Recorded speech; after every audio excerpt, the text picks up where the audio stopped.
할렐루야. 날 만나라 찬양하고 하나님께 나가겠습니다.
주님 나의 마음을 선한 건 하나 없습니다. 그러나 내 모든 것 주께 드립니다. 사랑으로 나누시고 날 새롭게 하소서. 오소서 주님 나의 마음을 선한 건 하나 없습니다. 그러나 내 모든 것 주께 드립니다. 사랑으로 안으시고 날 새롭게 하소서. 주님 마음 내게 주소서. 내 아버지 주님 마음 내게 주소서. 나를 향하신 주님의 뜻이 이루어지도록 주님 마음 내게 주소서. 주님 마음 내게 주소서. 내 아버지 주님 마음 내게 주소서. 나를 향하신 주님의 뜻이 이루어지도록 주님 마음 내게 주소서.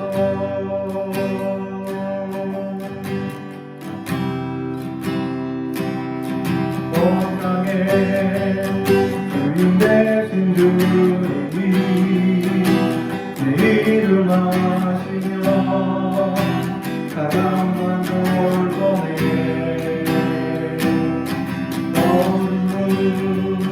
밝으시는 새벽처럼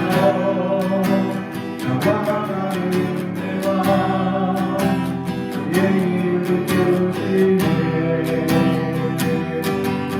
나의 남이 아닌 그가 행하신 일로 나의 남이 아닌 오직 주로 인하여 나는 너를 기억하지는 이름 없는 곳과 가네. 바다에 있는 마로 강해와 같지만 주는 나를 붙드시고 무릎이 흔들리며 나를 향하시네. 주님은 나의 죄를 보시고 사랑의 눈으로 나를 이루시네. 하늘을 담담하게 하듯 내 영혼의 법도 어렵게 하시네. 나의 맘이 아닌 그가 행하신 일로 나의 맘이 아닌 오직 주로 인하여 나는 너를 기억하지는 이름 없는 곳과 가네. 바다에 있는 바로 안개와 같지만 주님 나를 붙드시고 무릎이 흔들리시며 나를 향하시네. 나 어디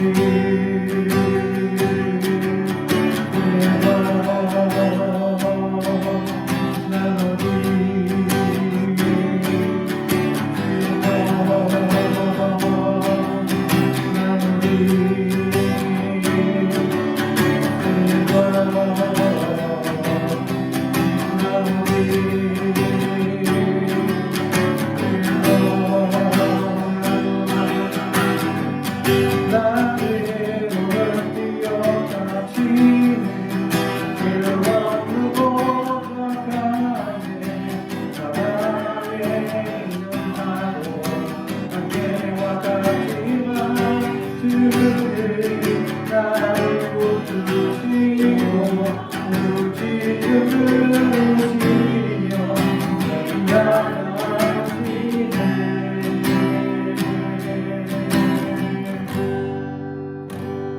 할렐루야.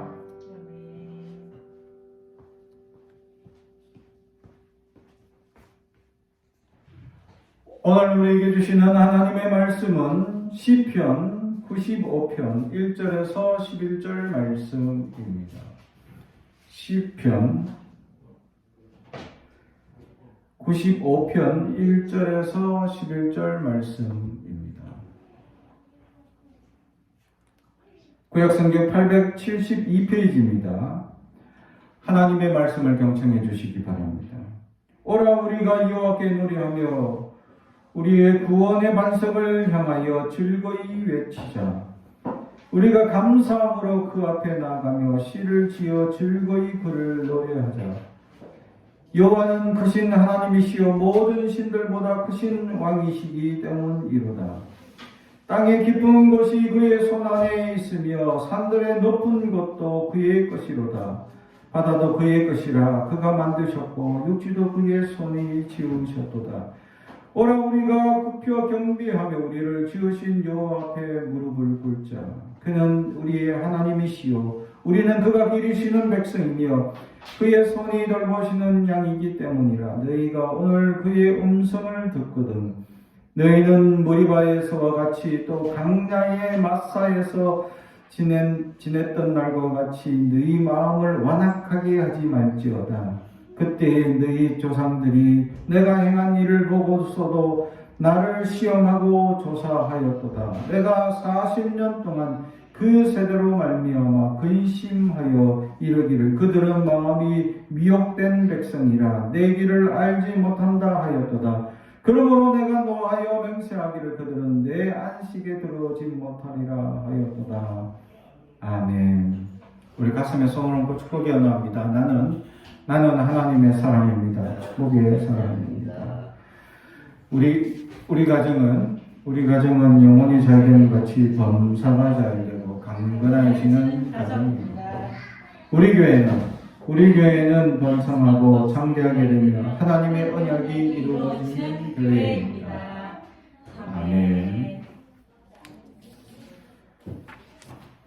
즐거이 그를 노래하자라는 제목의 말씀으로 은혜를 나누고자 합니다. 오늘은 대림주일 첫 번째 주일입니다.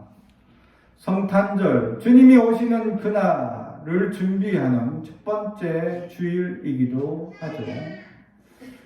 우리 대림절 첫 번째 주일 때는 원래 이 추리를 하는데 이번 주는 우리가 못했습니다.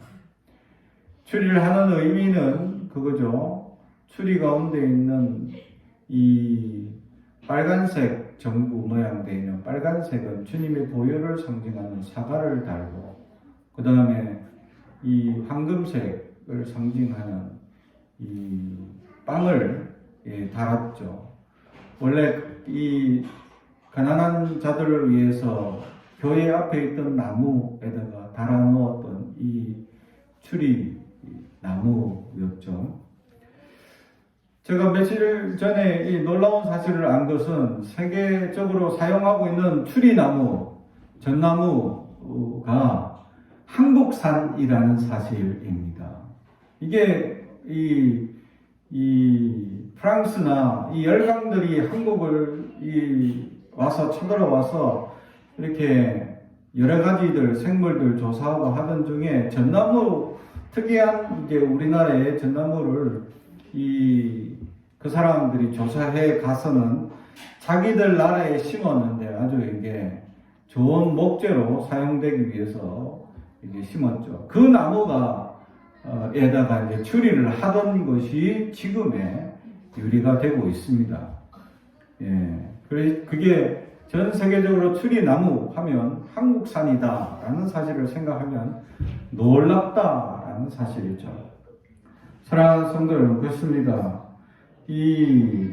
오늘 말씀은 이 하나님을 즐거이 외쳐 부르는 그런 찬양을 하고 있습니다. 주님을 기대하고 소망하며 하나님을 찬양하는 그런 찬양 그러한 모습을 보여주고 있다라는 사실이죠. 이 절기 가운데 하나님을 기대하고 예수님의 이 땅을 구원하시기 위하여 오신 소망을 바라보며 우리가 그분을 찬양하고 높이는 일들이 넘쳐나야 할 것이다 라는 것입니다. 그래서 지금부터 이제 길거리에나 이제 이렇게 라디오나 또 TV에서는 캐롤송들이 이렇게 흘러나올 것이다 라는 거죠. 서양에 있는 이런 문화가 우리나라에도 전파되어서 이 세상 사람들은 자기도 모르게 그런 캐롤송을 듣고 이렇게 하지만 그것이 다 하나님을 찬양하는 것이다 라는 것이죠. 그렇습니다. 대림절 우리가 하나님을 찬양하며 높이며 정말 주님 오심을 기다리는 사람들, 대림 바로 주님의 임재하심을 기다린다라는 의미처럼 우리가 정말 주님을 기다리고 소망하며 나아갈 수 있는 자들이 될 수 있어야 한다라는 사실이죠. 얼마나 주님을 소망하며 우리가 기다리느냐라는 것입니다.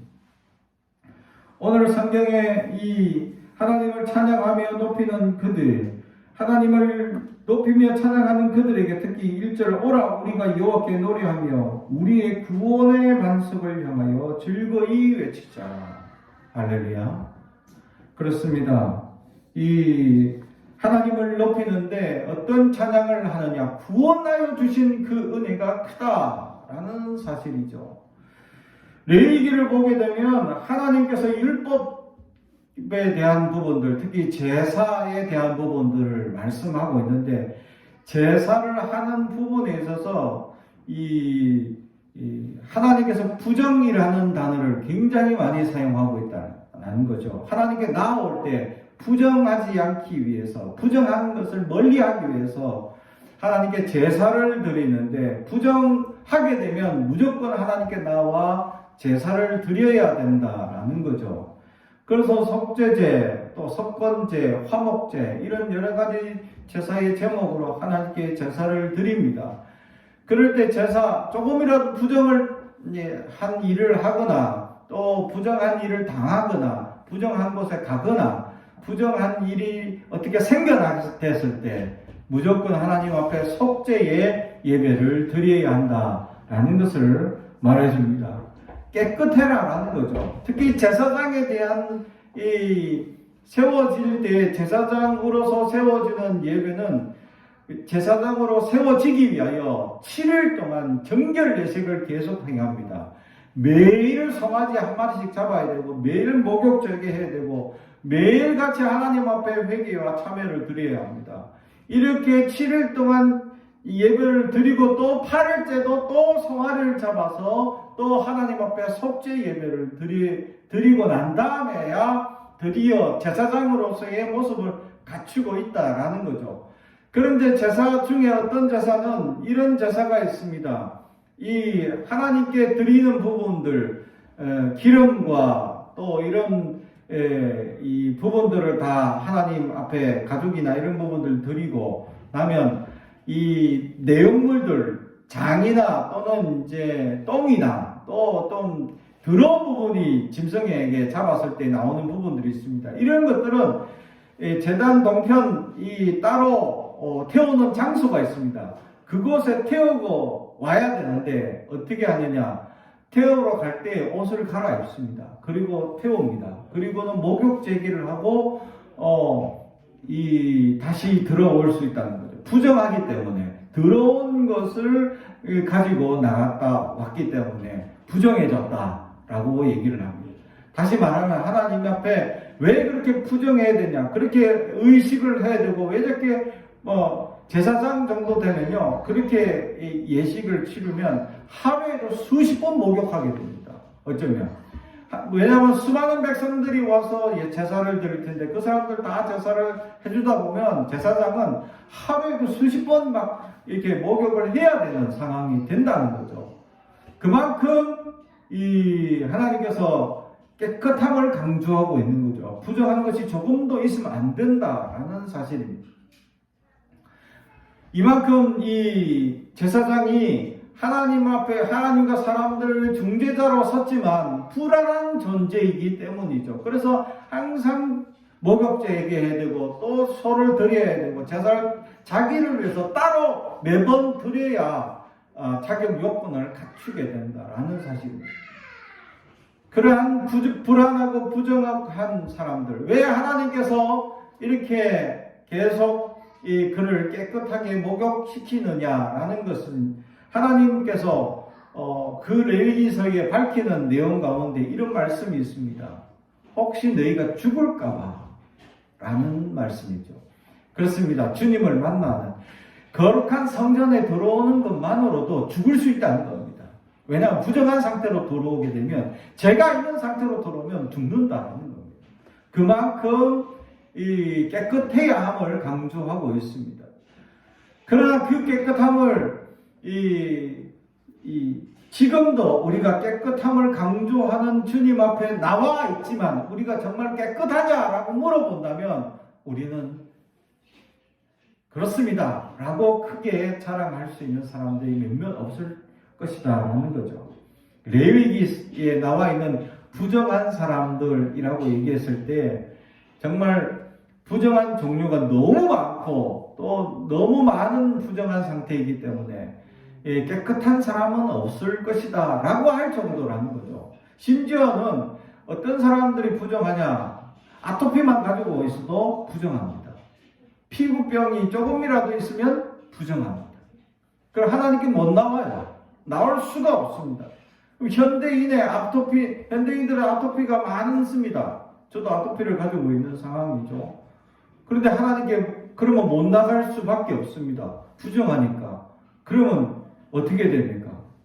그러면 제사를 드려야 되고 이게 나을 때까지 기다려야, 이 피부병이 나을 때까지 기다릴 수 있겠느냐라는 거죠. 어렵습니다. 깨끗함을 유지하기가 그만큼 힘들고 어렵다는 겁니다.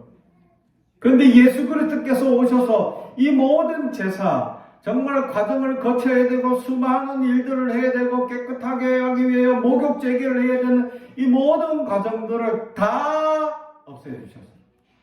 바로 예수 그리스도로 말미암아 휘장이 찢어지고 난 다음부터 주님과 하나님과의 만남은 바로 중재자 없이 우리가 하나님을 만날 수 있게 되었다라는 사실. 영원한 우리의 중보자이신 예수님이 완성해 주셨기 때문에, 사랑하는 성도 여러분, 하나님을 볼 수 있다는 것만으로도 얼마나 큰 은혜냐라는 사실입니다. 실제로 구약의 성경에 이 제사장이 들어가는 지성소는 1년에 단 한 번 들어갈 수 있습니다. 근데 들어갈 때에 어떻게 들어가야 하냐면 향을 많이 피워서 그 지성소가 이게 이 향으로 안개가 낀 것처럼 가득 연기를 채워야 할 정도였다라는 거죠. 왜 그렇게 하느냐? 하나님께서 말씀하시기를, 이 하나님께서 임재하셨을 때 바로 사람이 하나님을 보게 되면 죽기 때문입니다. 아무리 깨끗한 상태로 가도 하나님을 바로 본다는 것은 절대적인 선이시고 완전 무결하신 하나님이 부정한 우리, 연약한 우리가 직접 주님을 만나는 그 순간 바로 사람은 죽기 때문이죠. 그래서 그 안에, 지성소 안에는 향을 먼저 가득 피워 안개가 가득 찬 것처럼 묘사하고 있습니다. 그래서 초대교회에서는 이 예배 가운데 주님의 임재, 하나님의 임재를 표현하기 위해서 향로를 썼었다라는 사실이죠. 지금도 이 동로마교회 쪽 사람들은 이 예배 가운데 향을 다니면서 이 예배 중간에 하나님의 임재라는 것을 보여주기 위해서 향을 피우며 신부가 왔다 갔다 하며 향을 피우는 모습들이 있습니다. 그런 모습이 바로 하나님의 임재라는 것을 표현하고 있는 모습이죠.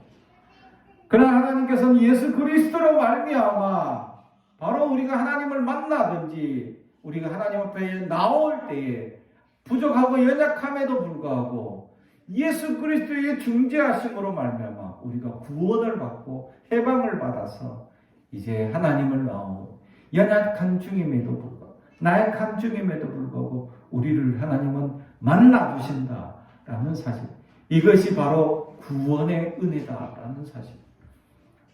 구약에서는 끊임없이 깨끗함이 강조되고 조금이라도 흠이 있거나 티가 있거나 문제가 있으면 하나님을 조금 더 만날 수 없는 사람들이었습니다. 그러나 예수 그리스도로 말미암아 구원해 주시고 우리가 주님으로 말미암아 이제 그러한 중재나 그런 것이 다 필요 없이 주님을 바로 만날 수 있는 은혜가 우리에게 주어주시고 하나님께서 그래서 지금 우리에게 말씀하시고 은혜를 끼쳐주시고 하나님께서 지금 우리에게 임재하여 주시고 내주하시는 역사가 누릴 수가 있다라는 사실이죠. 이것이 하나님의 구원이었고 이러한 구원의 은혜를 우리가 얼마나 찬양하느냐라는 사실입니다. 그뿐만 아니라 우리 개인사에 있어서도 하나님께서 구원하시는 은혜가 얼마나 많냐라는 사실입니다. 도와주시고 함께 해주시고 하나님의 손길들이 얼마나 많은 손길들을 통해서 우리에게 도와주셨느냐라는 사실이죠. 우리는 그러한 구원의 은혜들을 찬양하고 있느냐라는 사실을 돌아볼 수 있어야 우리는 연약하여서 그런 것들을 돌아보지도 않고 그러한 것들을 감사드리거나 찬양하지도 않은 연약한 모습을 보입니다. 사랑하는 성도, 이제부터 우리는 주님을 소리 높여 그를 노래하며 찬양할 수 있는 우리가 되기를 주님의 이름으로 축복합니다. 다윗은 하나님께 늘 찬양하는 사람이었습니다.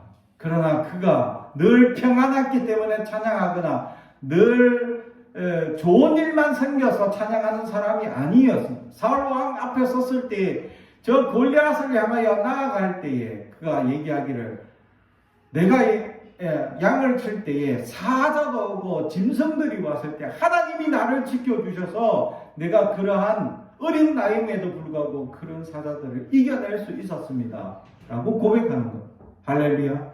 인생을 살다 보면 늘 찬양하고 평안하고 양만 바라보면 가만히 있으면 아들 알아서 불 뚫고 평안한 세상으로 볼 것 같지만 그렇지 않습니다. 양이라는 먹잇감을 노리는 늑대와 또 사자와 짐승들이 있기 때문이죠. 그런 짐승들이 우리의 삶에 그러한 환난과 어려움의 짐승들이 우리에게 다가온다라는 사실. 그러나 믿음이 있는 사람들은 그런 환난과 은혜를 지나고 나면 구원의 역사에 감사하며 찬양의 거리가 되는 사람이 있는 반면에 반대로 늘 힘들고 어렵다고 고달프다고 불평을 늘어놓는 사람들이 있다는 것. 우리는 어떠합니까? 하나님을 찬양하는 사람들이 되고 있느냐? 하나님께 감사드리는 사람들이 되고 있느냐? 아니면 우리는 불평하고 연약한 모습으로 나아가는 사람들로 되어 있느냐라는 사실입니다. 우리는 하나님을 찬양하고 높이는 은혜의 사람들이 되기를 주님의 이름으로 축복합니다. 이 땅을 살아가는 모습 속에서 우리는 두 번째로 정말 희망 없는 이 세상을 소망이 있음을 알리는 사람들이 되어야 한다라는 것이죠. 그것은 구원의 역사를 경험한 사람들이기에 가능합니다. 구원의 은혜를 알기에 하나님께서 어떠한 환난과 또 알 수 없는 우리에게 고난이 닥친다 하더라도 우리는 다시 소망을 가지는 것을 우리는 보여줄 수 있는 믿음의 사람임을 우리는 고백할 수 있기 때문입니다. 사랑하는 성도 여러분, 수많은 환난들이 인생의 파도처럼 다가올 것입니다. 앞으로도 우리는 더 알 수 없는 질병들이 계속 우리를 괴롭힐 것입니다. 지금 코로나로 어렵지만 지금 또 이 변이 세 번째 변이로 더 어려운 이 또 위기의 국면에 다가서고 있습니다. 지금 백신으로 그 세 번째 이 변이를 이겨낼 수 있을까? 지금 사람들이 또 새로운 백신을 만들어야 되고 끊임없이 변화하는 이 질병에 우리는 계속 대처해야 되는, 언제 이것이 과연 끝날 것이냐 알 수 없는 고통의 연속이 계속 파도처럼 다가온다라는 사실입니다. 사랑하는 성도 여러분, 그렇습니다. 우리가 이렇게 이 어려움과 또 시련의 고통들이 계속 다가오지만 하나님의 구원의 은혜에 소망이 있음을, 또 하나님께서 함께해 주셔서 언젠간 반드시 구원해 주시고 도와주실 것이란 기대를 할 수 있는 사람들이 될 수 있어야 할 줄로 믿습니다. 마치 우리 아이들이 정말 이 어린 아기 때는 언제 이 아기가 자라나 하고 정말 기대하며 소망하며 아이를 키우다가 언젠가 시간이 훌쩍 지나고 나니까 벌써 중학생이 되고, 벌써 또 시간이 지나니까 대학생이 되고, 또 시간이 지나니까 또 시집을 가고, 또 그 아이가 또 그 아이를 낳고 하는 일들이 일어나더라라는 사실. 어떤 사람들은 정말 힘들어서 정말 사람도 만나지 못하고 제대로 교제도 하지 못하고 학습도 하지 못하고 환경이 완전 닫혀서 어렵고 실망스럽고 괴로운 생활이 계속될 것이라 하지만, 하나님께서 우리에게 항상 함께 하시고 믿음의 사람들은 도와주시고 믿음의 역사들이 나타나고 이루어지고 있는 것을 볼 때 하나님은 우리에게 희망을 가지고 소망을 가지라고 말씀하고 있습니다. 그렇습니다. 오늘 이 시편 기자가 하나님을 찬양하는 내용들이 무엇이냐 하면 대부분이 하나님의 구원하신 은혜를 되새기며 감사합니다. 출애굽하여 주신 하나님의 은혜에 감사합니다. 40년 광야 환란 속에서 우리를 건져주신 하나님 은혜에 감사합니다 라고 감사 찬양을 드리고 있는 것은 그들에게 계속 희망이 있음을 보여주고 있다라는 사실. 사랑하는 성도 여러분, 우리에겐 희망이 있어야, 믿음의 사람들은 희망이 있어야 좌절이나 눈물이나 고난이나 괴로움이 아니라 희망이라는 것을 보여줄 수 있어야 하나님의 놀라운 은혜의 역사로 말미암아 감사하며 찬양하는 믿음의 사람들은 희망의 사람들임을 알 수 있어야 합니다. 세상은 끊임없이 어둠의 이야기들을 할 것입니다. 더 많은 위기가 닥쳤다고 끊임없이 우리에게 잘못된 또 어둠의 그림자의 이야기들을 끊임없이 우리에게 전달해 줄 것입니다. 그러나 믿음의 사람들은 이 어두운 일면만 볼 것이 아니라 하나님 앞에서 믿음으로 희망이 있음을 세상 사람들에게 보여줄 수 있어야 합니다. 믿음의 사람들은 희망의 사람들이다라는 사실이죠. 그래서 하나님께서 우리에게 빛이 되어라 라고 말씀합니다. 세상을 비춰야 한다라는 거죠. 세상은 끊임없이 안 된다고 하고 부정하고 또 어둠과 그림자와 또 부정하고 연약한 것만 그들은 계속 쫓아갑니다. 그러나 믿음의 사람들이 빛을 세상에 비추어서 희망이 있고 소망이 있음을 그들에게 알려주는 자가 될 수 있어야 합니다. 그런 자가 바로 하나님을 찬양하고 감사할 수 있다라는 사실.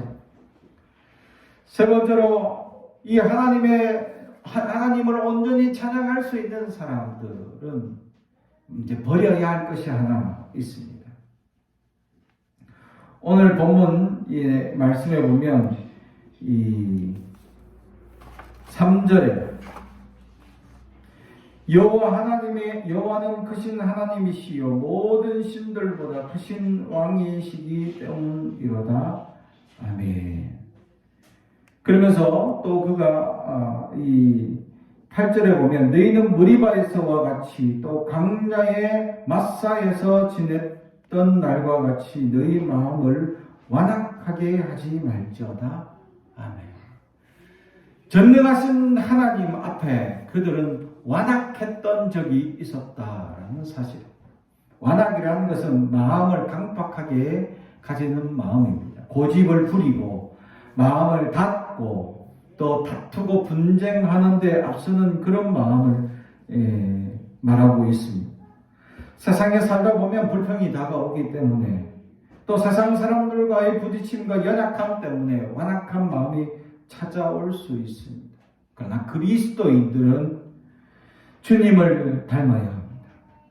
주님의 마음처럼 부드럽고 온유한 자가 될 수 있어야 합니다.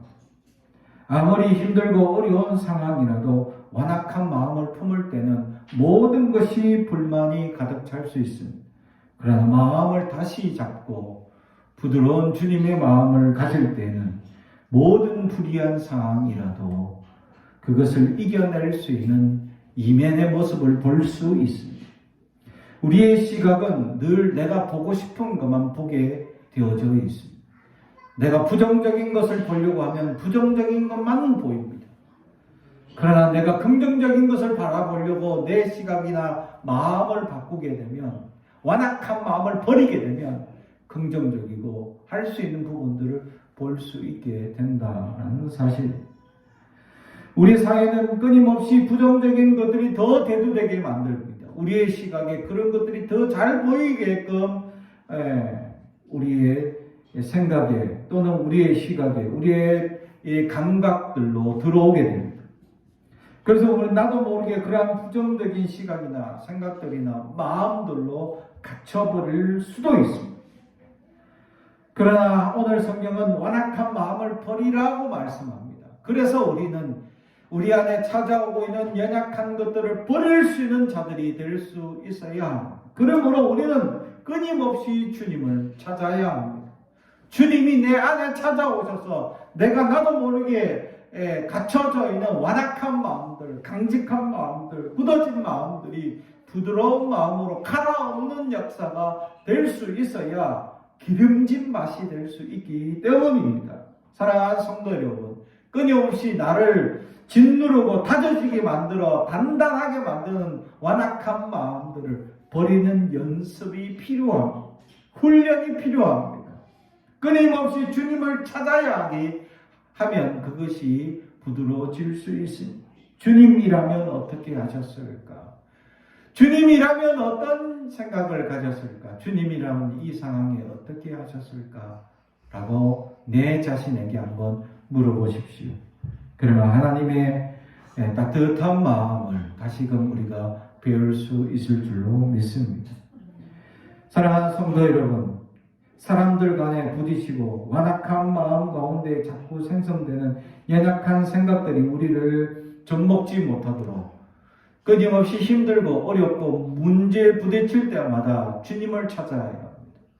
주님을 부르짖어야 합니다. 주님 앞에 나아갈 수 있어야 완악한 마음을 버리려는 자세가 필요합니다. 그럴 때 하나님의 은혜가 온전히 우리에게 역사되어질 수 있기 때문입니다. 그러한 사람들이 어떠한 시각을 가질 수 있느냐라는 사실이죠. 우리에게는 정말 근시안적인 눈앞에 보이는 일들에 해결하기 위해 갑갑하고 어려운 인생을 살아갑니다. 그러나 이 완악한 마음을 버리고 하나님 앞에 하나님께서 우리에게 주시는 거시적인 안목을 바라볼 수 있다면 하나님의 놀라운 역사를 이해하고 또 그러한 것들을 감사드릴 수 있다는 겁니다.